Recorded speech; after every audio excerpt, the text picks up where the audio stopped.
Marley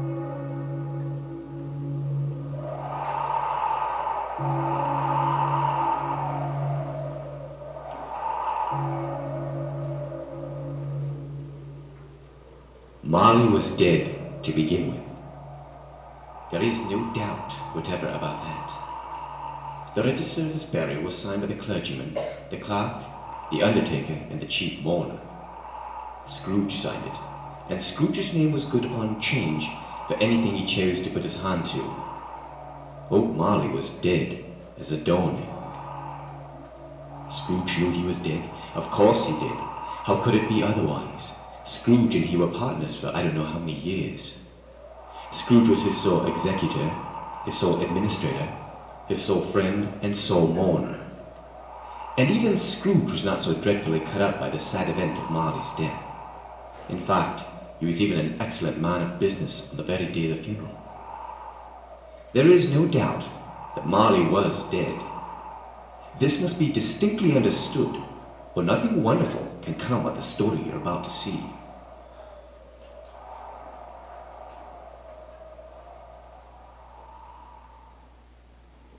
Once upon a time, of all the good days of the year,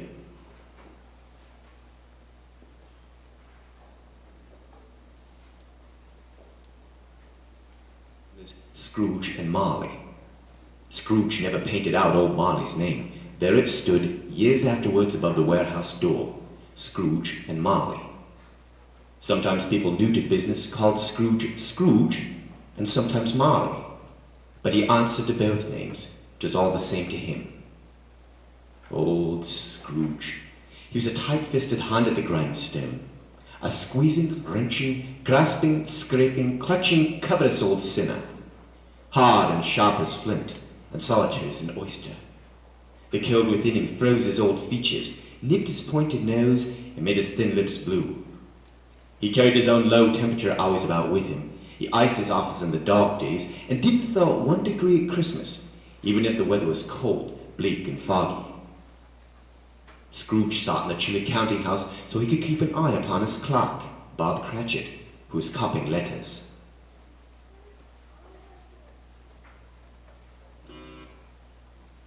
Cratchit, get back to work. Yes, Mr. Scrooge?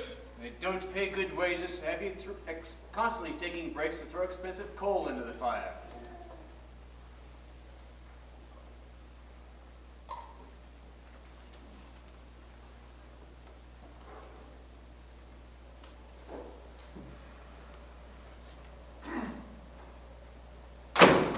A Merry Christmas, Uncle. God save you. God save me from Christmas. It's nothing but a lot of humbug. Christmas a humbug, Uncle. I'm sure you don't mean that. I do mean it.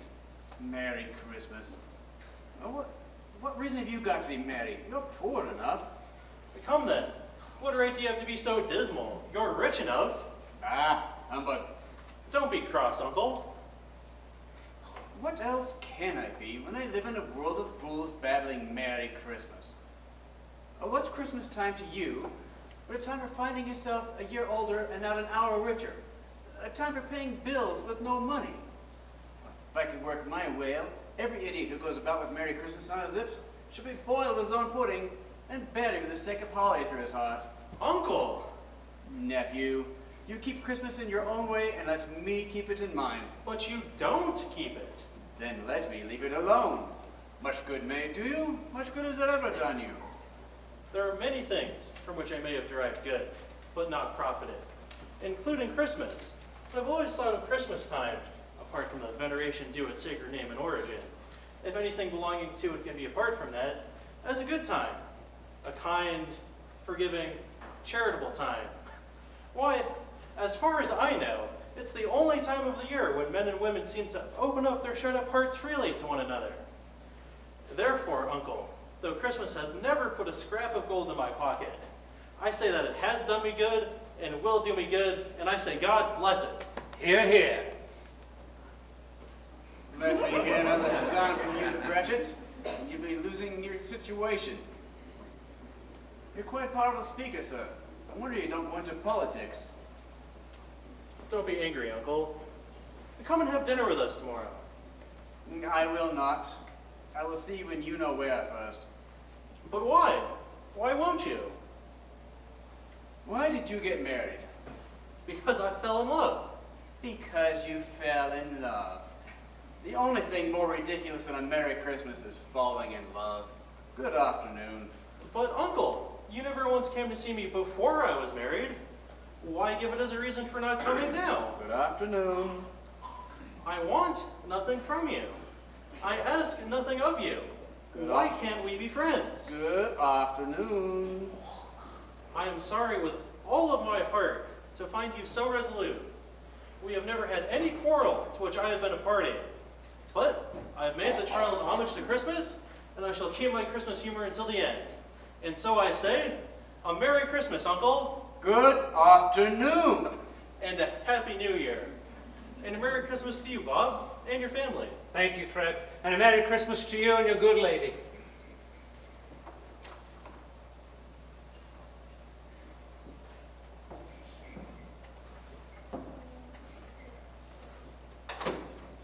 Scrooge and Marley's, I believe.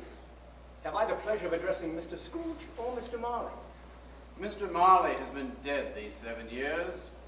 He died 7 years ago this very night. I have no doubt his liberality is well represented by his surviving partner. At this festive season of the year, Mr. Scrooge, it is more than usually desirable that we should make some slight provision for the poor and the destitute, who suffer greatly at the present time. Many thousands are in want of common necessities. Hundreds of thousands are in want of common comforts, sir. Are there no prisons? Plenty of prisons. And the union workhouses, are they still in operation? They are still. I wish I could say that they were not. The treadmill and poor law are in full vigor then. Both very busy, sir. Oh, from what you had said at first, I thought something had stopped them in their useful purpose. I'm very glad to hear it. Since they scarcely furnish Christian cheer of mind or body to the multitude, a few of us are endeavoring to raise a fund to buy the poor some meat and drink and means of warmth. We choose this time of year because it is a time when want is keenly felt and abundance rejoices. What shall I put you down for, sir? Nothing. You wish to be anonymous? I wish to be left alone. Since you ask me what I wish, sir, that is my answer. I don't make merry myself at Christmas, and I can't afford to make idle people merry. I support the establishments you have mentioned through taxation. Those who are badly off must go there. But many can't go there, and many would rather die. If they would rather die, then they had better do it and decrease the surplus population. Good afternoon, sir. Good afternoon.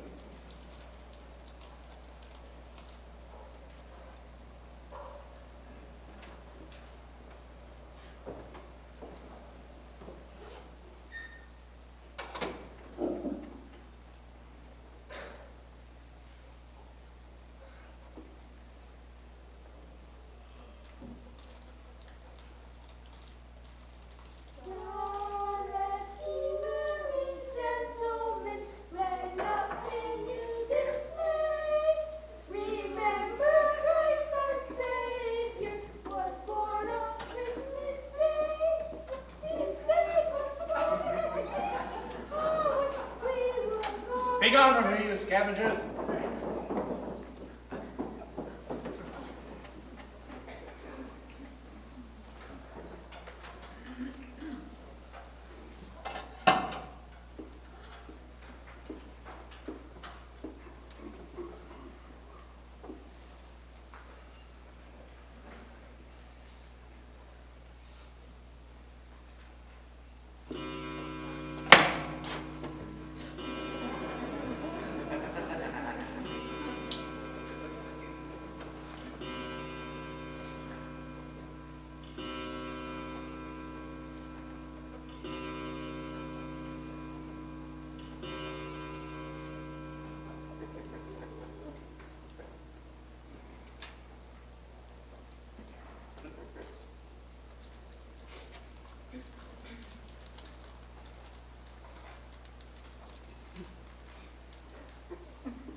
You'll be wanting the whole day tomorrow, I suppose. It's quite convenient, sir. It is not convenient, and it is not fair. If I were to stop half a crown for it, you'd think yourself ill-used, I'm sure. Yet you don't think me ill-used when I pay a day's wages for no work. It's only once a year, sir. Poor excuse for picking a man's pocket every 25th of December. But I suppose you must have the whole day. But be here all the earlier the next morning. Yes, sir. I will, sir. Well, thank you, sir. Oh, and Mr. Scrooge, I'm married.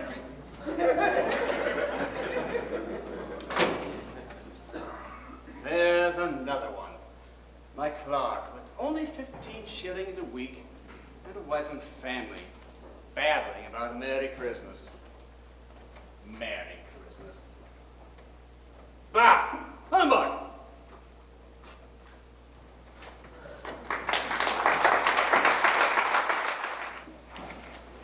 Scrooge took his melancholy dinner in his usual melancholy tavern, and having read all the newspapers, he spent the rest of the evening studying his banker's book before going home to bed. He lived in chambers which had once belonged to his deceased partner, Jacob Marley.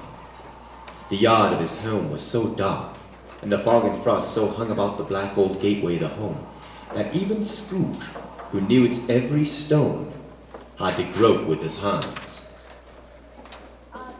Now it is a fact that there was nothing at all particular about the knocker on the front door, except that it was very large, and Scrooge had seen it night and morning during his whole residence in that place. Then let any man explain, if he can, how it happened that Scrooge, having his key in the lock of the door, saw in the knocker not a knocker, but Marley's face.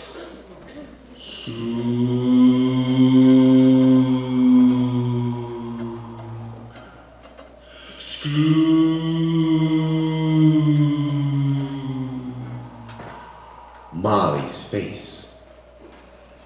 As Scrooge studied the face, it became a simple knocker again. Scrooge, having been startled by the knocker's transformation, quickly went inside and locked the door behind him.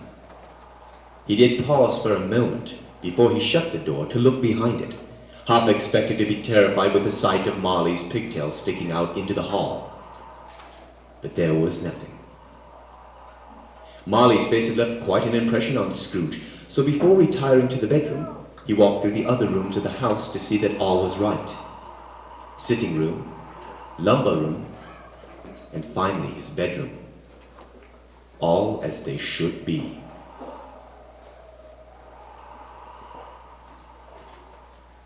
His living quarters were dimly lit.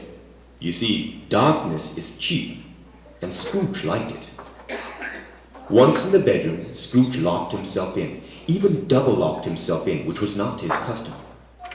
He then sat down before the fire to take his gruel.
Humbug! Humbug still. I won't believe it.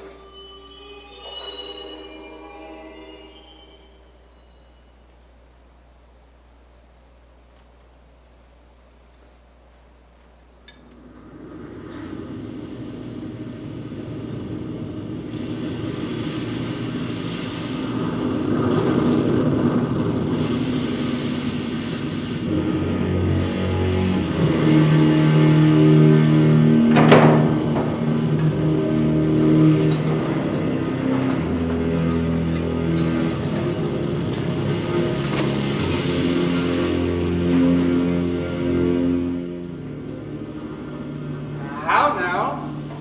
What do you want with me? Much! Who are you? Ask me who I was. Who were you then? In life, I was your partner, Jacob Marley. You don't believe in me? I don't. Why do you doubt your senses? Because a little thing affects them. A slight disorder of the stomach makes them cheats. You may be a bit of undigested beef, a blot of mustard, a crumb of cheese, a fragment of an underdone potato. Well, there's more gravy than of grave about you, whatever you are.